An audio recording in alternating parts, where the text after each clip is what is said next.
मध्ये टाकलं जाईल असं अरविंद केजरीवालांनी आता पत्रकार परिषदेत असं आहे, मला असं वाटतं की अरविंद केजरीवाल हे स्वतः करता एक भूमिका तयार करतायत.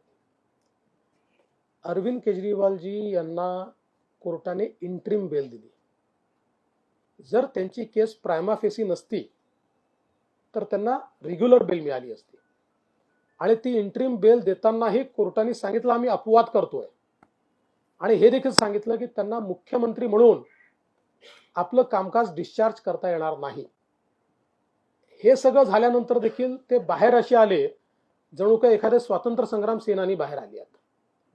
त्याच्यामुळे त्यांना हा नरेटिव्ह करावाच लागणार आहे की कुठेतरी विरोधकांवर या ठिकाणी अशा प्रकारची कारवाई होते.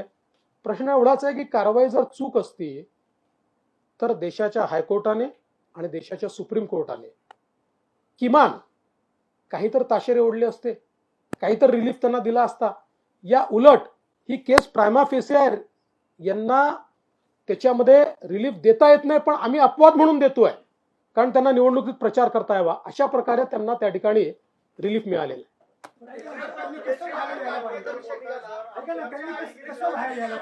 काय काय